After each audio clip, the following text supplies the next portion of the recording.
ದೇಶದ ಅತ್ಯಂತ ಹಿಂದುಳಿದ ರಾಜ್ಯಗಳಲ್ಲಿ ಒಂದಾಗಿರುವ ಮಧ್ಯಪ್ರದೇಶ ಕಳೆದ 2 ದಶಕಗಳಿಂದ ರಾಜಕಾರಣದಲ್ಲಿ ಹಿಂದುತ್ವದ ಹಣೆಪಟ್ಟಿ ಕಟ್ಟಿಕೊಂಡಿದೆ. ಕೇಸರಿ ಜಪ ಮಾಡಿಕೊಂಡು 20 ವರ್ಷಗಳಿಂದ ಅಧಿಕಾರದಲ್ಲಿದ್ದರೂ ಯಾವ ಕ್ಷೇತ್ರದಲ್ಲಿಯೂ ಅಭಿವೃದ್ಧಿಯ ಸಾಧನೆ ತೋರಿಸಿಲ್ಲ.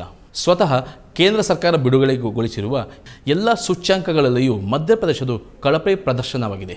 ರಾಜ್ಯ ರಾಜಕಾರಣದಲ್ಲಿ 2004ರಿಂದ ಬಿಜೆಪಿಯೇ ಇಲ್ಲಿನ ಭದ್ರಕೋಟೆಯಾಗಿದೆ. 2018ರ ವಿಧಾನಸಭೆ ಚುನಾವಣೆಯಲ್ಲಿ ಕಾಂಗ್ರೆಸ್ ಹೆಚ್ಚು ಸ್ಥಾನ ಗಳಿಸಿತಾದರೂ ಕೇಂದ್ರದ ನೀಚ ರಾಜಕಾರಣ ಆಪರೇಷನ್ ಕಮಲದಿಂದಾಗಿ 1 ವರ್ಷ ಮುಖ್ಯಮಂತ್ರಿಯಾಗಿದ್ದ ಕಮಲ್ನಾಥ್ ರಾಜೀನಾಮೆ ನೀಡಬೇಕಾಯಿತು. ಮುಂದಿನ 2023ರ ವಿಧಾನಸಭೆ ಚುನಾವಣೆಯಲ್ಲಿಯೂ ಬಿಜೆಪಿಯ ಉಗ್ರ ಹಿಂದುತ್ವವಾದ ಹಾಗೂ ಕುತಂತ್ರ ರಾಜಕಾರಣದಿಂದ ಕಾಂಗ್ರೆಸ್ ಮತ್ತೆ ಪರಾಭವಗೊಳ್ಳಬೇಕಾಯಿತು. ಈಗ ಮಧ್ಯಪ್ರದೇಶದಲ್ಲಿ ಏಪ್ರಿಲ್ 19 ಹಾಗೂ ಮೇ 13 2 ಹಂತಗಳ ಮತದಾನದೊಂದಿಗೆ ಲೋಕಸಭೆ ಚುನಾವಣೆ ಮುಕ್ತಾಯಗೊಂಡಿದೆ. 29 ಕ್ಷೇತ್ರಗಳ ಈ ರಾಜ್ಯದಲ್ಲಿ 2014 ಹಾಗೂ 2019ರ ಚುನಾವಣೆಗಳಲ್ಲಿ ಬಿಜೆಪಿ ಹೆಚ್ಚು ಸ್ಥಾನ ಪಡೆದುಕೊಂಡು ಮೇಲುಗೈ ಸಾಧಿಸಿದೆ.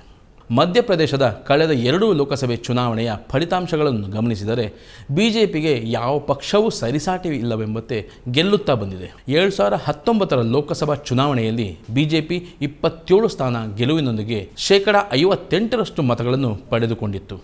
ಈ ಚುನಾವಣೆಯಲ್ಲಿ ಕಾಂಗ್ರೆಸ್ 34.5 ಮತ ಗಳಿಸಿದರೂ ಗೆದ್ದದ್ದು ಮಾತ್ರ 1 ಸ್ಥಾನ.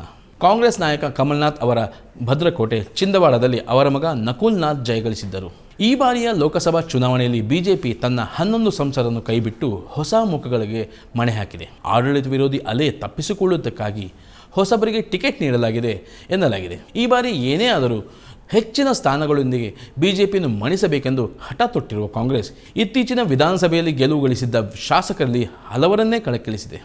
ರಾಜ್ಯದಲ್ಲಿ ಒಬಿಸಿ ಮತದಾರರ ಪ್ರಮಾಣ 18%ರಷ್ಟಿದೆ.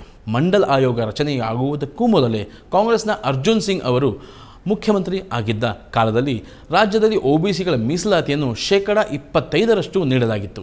ದಿಗ್ವಿಜಯ್ ಸಿಂಗ್ ಅವರು ಯುಪಿಎ ಅವಧಿಯಲ್ಲಿ ಕೇಂದ್ರ ಸಚಿವರಾಗಿದ್ದಾಗ ಈ ಪ್ರಮಾಣವನ್ನು 27%ರಷ್ಟೇ ಹೆಚ್ಚಿಸಿದರು.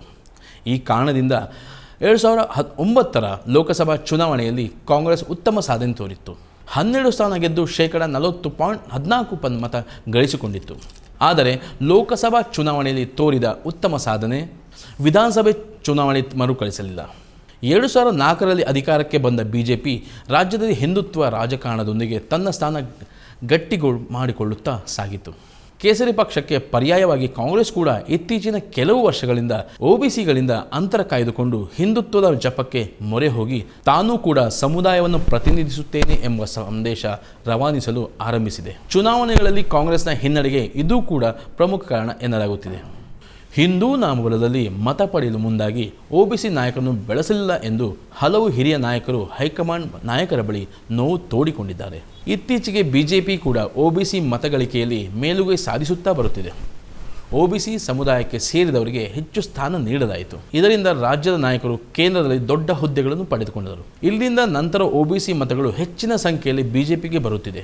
ಇದರೊಂದಿಗೆ ಬಿಜೆಪಿಯ ಹಿಂದುತ್ವ ರಾಜಕಾರಣವು ಸೇರಿಕೊಂಡಿದೆ. ಇದು ಕೇಸರಿ ಪಕ್ಷಕ್ಕೆ ಅನುಕೂಲವಾಗಲಿದೆ ಎನ್ನುತ್ತಿದ್ದಾರೆ ಮಧ್ಯಪ್ರದೇಶದ ಬಿಜೆಪಿ ನಾಯಕರು. ಕಾಂಗ್ರೆಸ್ ವಿಚಾರಕ್ಕೆ ಬಂದರೆ ಜಾತಿ ಗಣತಿ ವಿಚಾರಗಳನ್ನು ನಾಯಕರುಗಳ ವೇದಿಕೆಗಳಲ್ಲಿ ಹೇಳಿದರೆ ಪ್ರಯೋಜನವಾಗದು. ಈ ಸಮುದಾಯದ ನಾಯಕರನ್ನು ಬೆಳೆಸಬೇಕು. ಇದರ ಜೊತೆಗೆ ಜಾತಿ ಗಣತಿಯ ಲಾಭದ ಕುರಿತು ಜನರಿಗೆ ಜಾಗೃತಿ ಮೂಡಿಸದ ಹೊರತು ಕಾಂಗ್ರೆಸ್ನ ಜಾತಿ ಗಣತಿ ವಿಚಾರವು ಈ ಸಮುದಾಯದ ಜನರಿಗೆ ತಲುಪುವುದಿಲ್ಲ ಎನ್ನುತ್ತಾರೆ ಸ್ಥಳೀಯ ನಾಯಕರು. ಕಳೆದ 10 ವರ್ಷಗಳಲ್ಲಿ ಕೇಂದ್ರ ಬಿಜೆಪಿಯ ಅದಕ್ಷ ಭ್ರಷ್ಟಾಚಾರ ಆಡಳಿತದಿಂದ ಜನರು ಬೇಸತ್ತಿದ್ದಾರೆ. ಇದು ಮಧ್ಯಪ್ರದೇಶದಲ್ಲೂ ಪರಿಣಾಮ ಬೀರಿದೆ. ಮಾಧ್ಯಮಗಳಲ್ಲಿ ಪ್ರಚಾರ ನಡೆಸುವ ಕೇಂದ್ರ ಸರ್ಕಾರ ಕೂಡ ನಿರೀಕ್ಷಿತ ಮಟ್ಟದಲ್ಲಿ ರಾಜ್ಯಕ್ಕೆ ಅನುದಾನವಾಗಲಿ ಅಥವಾ ಯೋಜನೆಗಳಾಗಲಿ ಜಾರಿಗೊಳಿಸಿಲ್ಲ.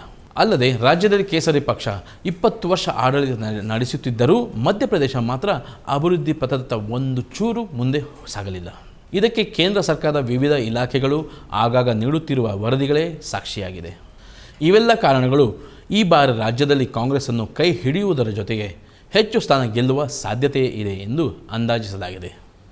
ಇಂಥದ್ದೇ ಹೊಸ ವಿಶೇಷ ವರದಿಗಳು ಮತ್ತೆ ಸಿಗ್ತೀನಿ. ನೋಡ್ತಾ ಇರಿ eDina.com.